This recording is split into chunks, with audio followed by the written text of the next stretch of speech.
Hello and welcome to the final Saturday's racing of 2021, the final racing before Christmas as well this weekend. We've got a Grade 1 card at Ascot and some really competitive racing at Haydock. Delighted to say Tanya Stevenson is going to join us, trying to give you a few gifts before Christmas comes next weekend. And two very different meetings really, Tanya, because the ground you expect to be very different at Ascot than it will be at Haydock. Yeah, certainly. Two extremely different meetings, two kind of...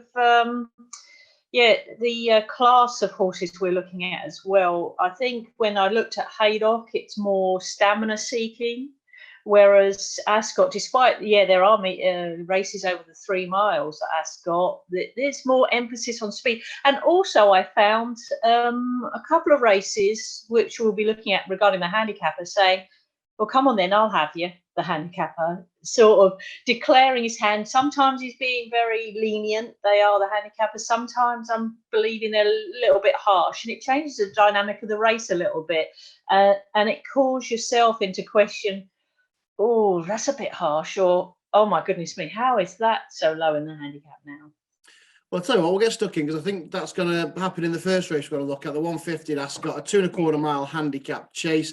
Diego Deschamps-Mill, I thought ran eye-catchingly actually here 4 weeks ago, just faded in the closing stages. He's in here back from Paul Nicholls, likes it here. And the recent Weatherby winner, Palmer's Hill. And this is one of the ones you're kind of talking about when it comes to the handicap. Yeah, I thought...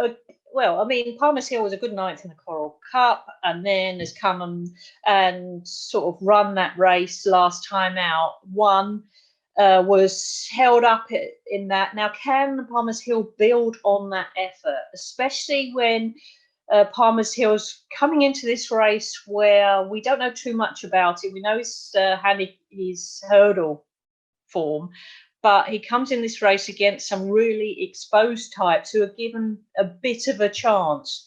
He's not the only horse in the race that is owned by JP McManus. And we're kind of guessing that he's going to improve no end on that effort. And he's going to need to, because those coming down have an established mark and have recorded their higher ratings on a few occasions. So he's going to have to improve to get to the worst of the higher ratings of the others. Go on then, what do you reckon gets the better of him?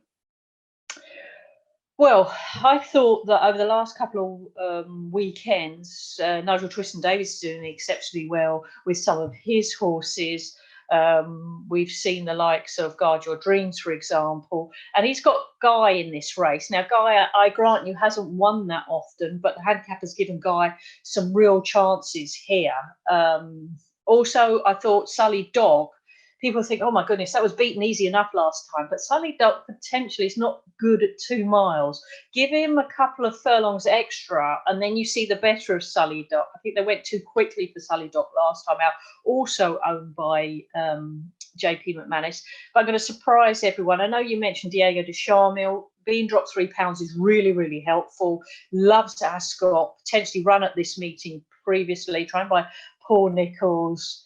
Also owned by Johnny Delahaye, who has had 15 winners in his career as an owner at Ascot, only second to Kempton in tracks. This is his most successful track, so he loves having winners at Ascot. Who wouldn't? And maybe this is another one. But I'm going to surprise everyone with a sneaky each way one here. I think it's pronounced Zugili, who's trained by Gary Moore, will be ridden by, no doubt, Jamie Moore. And ran last time at Lingfield, was so keen, ran too keen for my liking. And by running keen, made some clumsy errors at Lingfield. Be running better here and the undulations at Lingfield didn't help. You go up the hill, then you come down the hill. When he comes down and swings around the bend, you've got the momentum, he clatters some fences.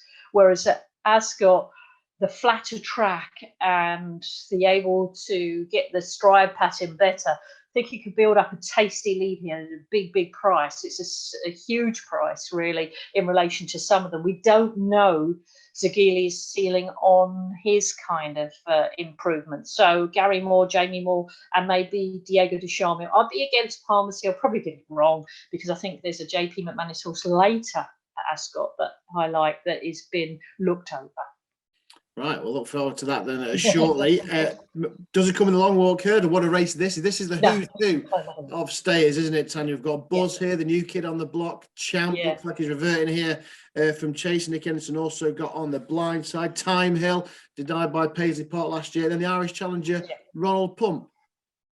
Yeah, we got a really intriguing race. I think if you look back at Buzz's last race, which we saw, Buzz easily accounted for some horses that subsequently have run really well, Guard Your Dreams being one of them, and was just swinging off the bridle. And okay, you say it was rustled up closer to the line, but then that's the emphasis of the horse that he has won in a Cesarewitch, so potentially needs this extra distance. And Buzz is on the up, continues to improve, and it's the horse that they're going to have to beat. Paisley Park is running the race or seeking a third win in the race. We all remember him last year, just frustrating or denying Time Hill, who we thought for all intents and purposes had overtaken Roxana and was going on to win the race, and then Paisley Park picked it up. I think Paisley Park now is on the downgrade, but I'm not saying it's like suddenly plummeting. There's definitely manoeuvrability for those behind it in their ratings to overtake Paisley Park. You mentioned Champ. What do we do with Champ? Well, we know he's very versatile in the fact that Nicky Henderson put him in the game spirit. He was beaten by So Royal, and that's where you can bring in the calculations, because So Royal has done so well this season, but that was more in the fighting fifth. Disappointed last time out, So Royal, but still a classy animal. But Champ interwoven with So Royal, and the fact that it's we're seeing Champ for the first time. We're going to see better Champ next time out. Whatever Champ does, better Champ. So don't be despondent if you're a Champ supporter in this race and he finishes something like third or fourth. He will still potentially be easy enough to assess to go on to try and win a Stayers hurdle. It's just a means to start off. You're trying to find the winner of this particular race. I was big smile on my face to see Ronald Pump here. Ronald Pump had finished second in a Stayers hurdle previously. That was the Lisnagar Austell Stayers hurdle. But more importantly to those looking on, Ronald Pump is only 8 or so lengths behind Honeysuckle and Hatton's Grace. He's regular in grade ones now, so don't be despondent by his form. Intriguing to see him in here. Looking further down the list, well, have we given Thomas Darby enough respect yet? Well, we'll find out in this very race. I think that Thomas Darby is going to be in there right till at least the last hurdle, if not crossing the line in front. For me, Buzz is a superior horse, rightly favourite. Thomas Darby is also on the up and these could be the two fighting out the finish, with Ronald Pump in there, because Ronald Pump is sheer class and represents top grade one form. So there's the three for me. I was going to do this in a little combination 4-cars, combination tri-cars, but Buzz is the rightful favourite. And I can just see Buzz battling on in this race, because where he does meet grade one performance, but still coming out on top. No, then Buster Frank, that the form looks red hot, doesn't it, from his Ascot win 4 weeks ago. Move on to another competitive handicap chase, this time over 3 miles, the Silver Cup. Again, you mentioned JP McManus. He's got 3 in him, and the old stalwart Regal Encore. He could travel around Ascot blindfolded. Yeah, I mean, he probably could be the clerk of the course at Ascot now, couldn't he? Regal Encore. Why not? Why can't he be the clerk of the course? Because he's in this race. He won it in 2016, he won it in 2019, he was pulled up in 2017, he didn't run it in 2018, and he was third last year. His record in December, he's won 3 of his 8 races in December, and Richie McClernand gets on well with him. I mean, what more can you say? He's 4th from 13 round Ascot. That's Regal Encore. So his argument, he's probably booked for third at least. Regal Encore is that. He's that staple. Now let's go through this race with more kind of vision. We've got Belami de Pictons at the top of the market. Now, for me, I'm thinking, I can understand why. Venetia Williams is having a phenomenal time of things. It's had 250 days off the track, 454 days off the track. 280. That phone might be Venetia ringing me now, asking why I'm. Yeah, 287 days and 641 days off the track. So it's a horse that may be a fragile sort, but a classy sort. Because last time we saw it, it was running against Snow Leopard Des, finished fourth behind Snow Leopard Des of Bangor. Now, goodness me, that's a good line of form. Windsor Avenue was in the race. Black Lion was in the race. Sam's Adventure, who we'll get on to when we go to Haydock, was pulled up or didn't finish the race. So that's the quality of race. But it's still fourth. It's still been a long time off the track. Last 10 years of this race. This is how competitive and hard it is. And okay, Venetia Williams has had a good record of late. She's been flying of late, but there are others in this race. We've mentioned Regal Encore, Grand Sancy of Paul Nicholls hasn't won for 7 runs, but was a classy sort. He's won 4 of 14 chases. I can see why he's towards the betting, but he hasn't been performing too well of late. The handicap has gone from 149 to 138 Grand Sancy, and yet we're still not minded to want to be on him. There's a couple I like here. Cloth Cap. I backed Cloth Cap in the big Newbury handicap, that Ladbroke Trophy, and I wasn't too despondent for his run in that race. He was aimed all or nothing for the Grand National last year, which we all know he was 11-2 favourite for. It didn't work out, and now we have to rebuild. And I thought the run at Newbury wasn't bad. He was a lot higher in the rating, of course, for his Newbury success last year, and I think he's going to improve a lot. Of course, he's going to carry top weight here because of all his improvement.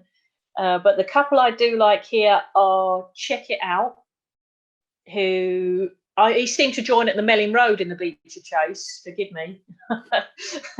But I thought he ran really well in there, and he's gone down a few pounds as well.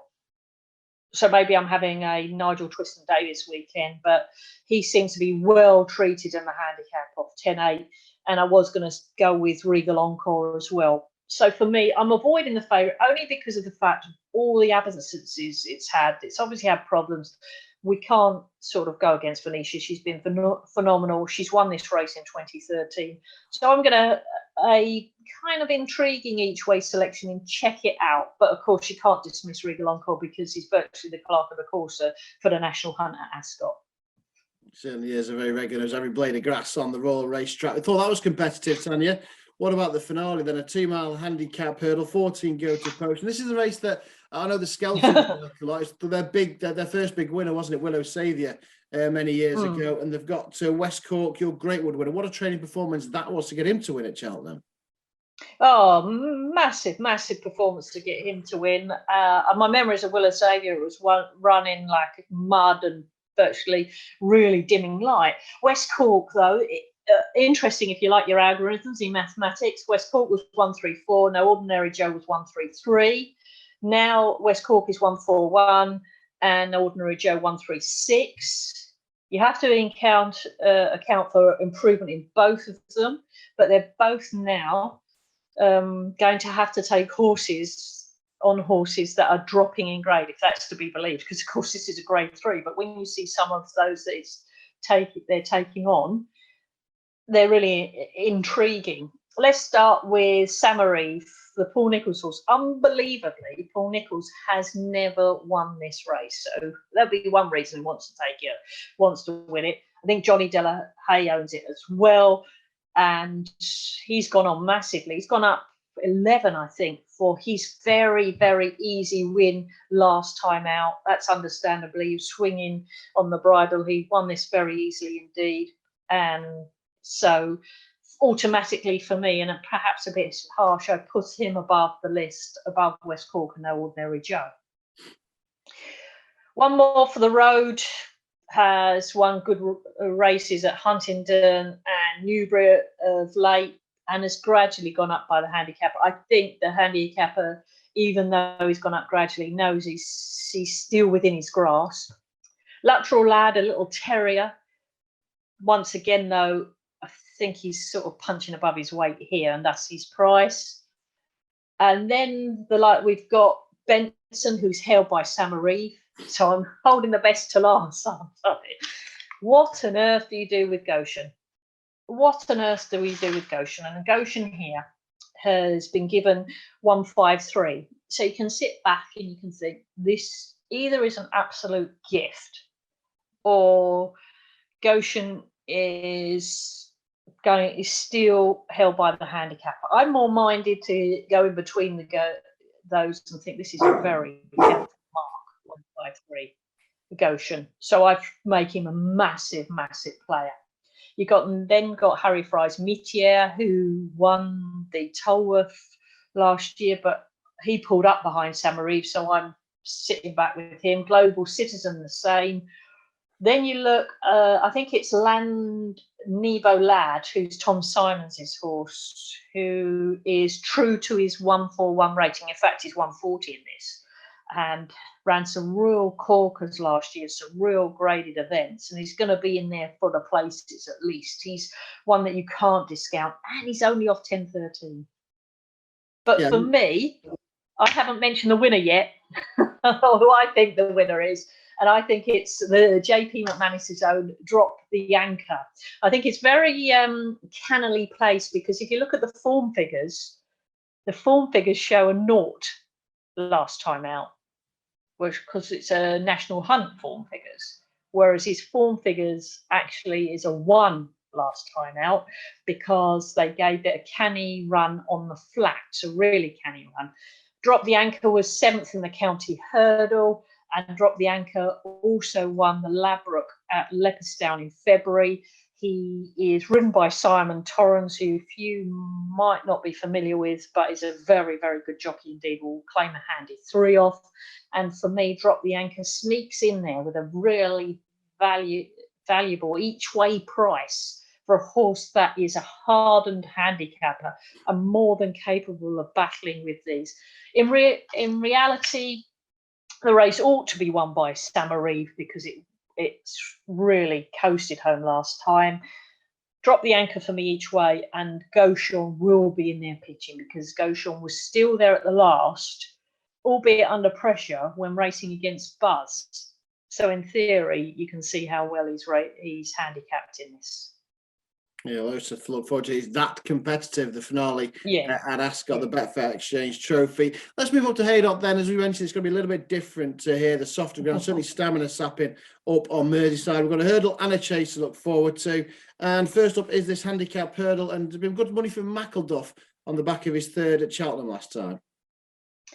Yeah, I felt that 3rd was the horse saying enough is enough. I've gone up from 115 to 122, and this is a bit too harsh.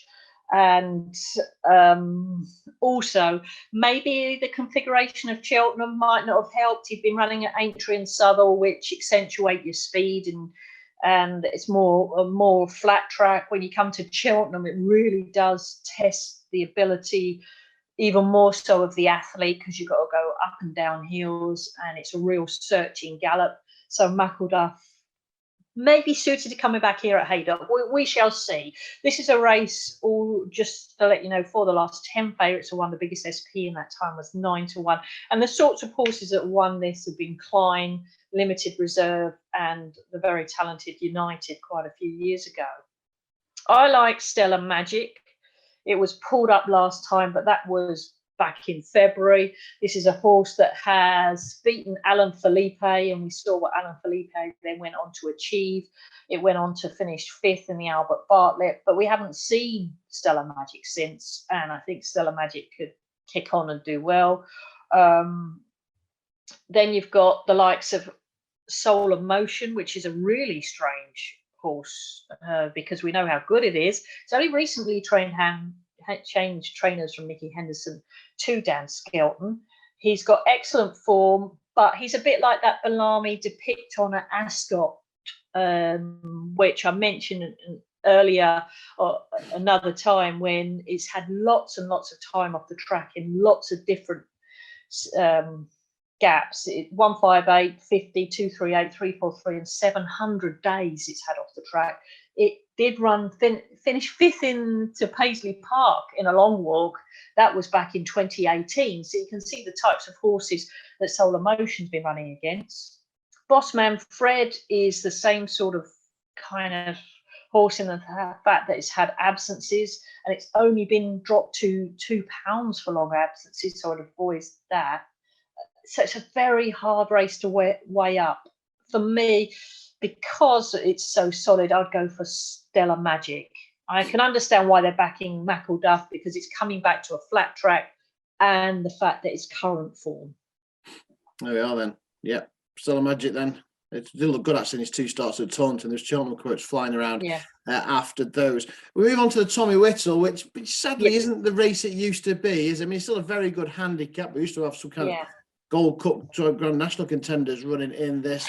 But a chance for Remastered maybe to get some consolation, because he would have gone close in that Ladbrokes Trophy. I like it. I like how you said that, because I've just got this point here that everyone that watched Newbury just saw how unlucky Remastered with, whether they thought that Remastered was going to win, certainly was going to get in the frame, whatever.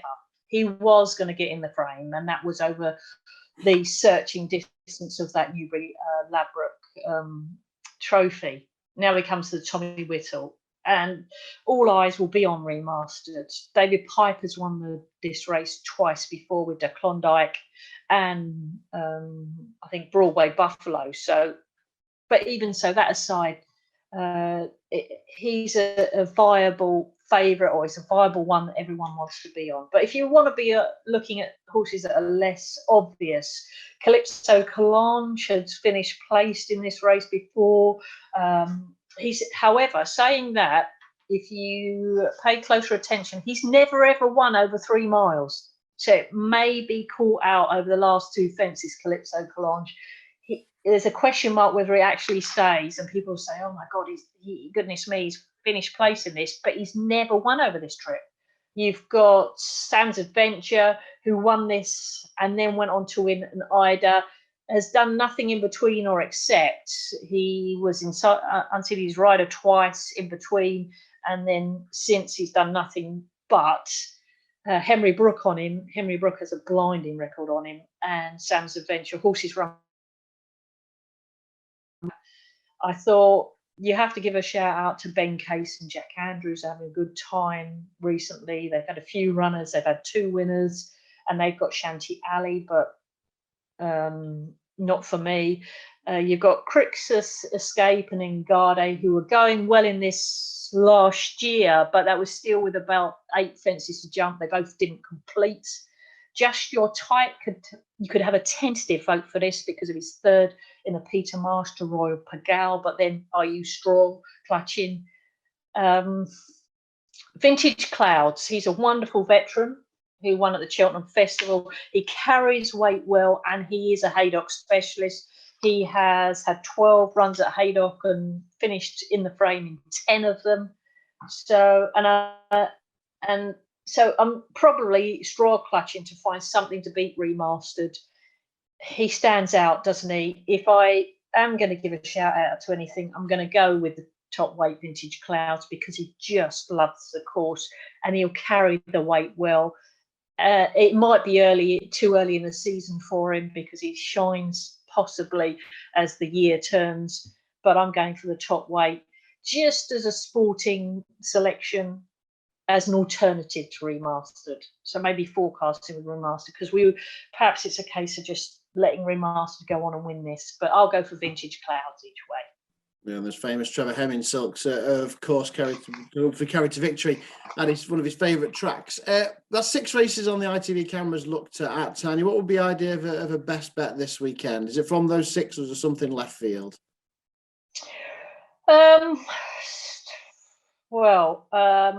Best bet would have to probably be Buzz, because he just does look superior. And if you want the left field one, as I mentioned in that last race at Ascot, Drop the Anchor for me is a left field selection.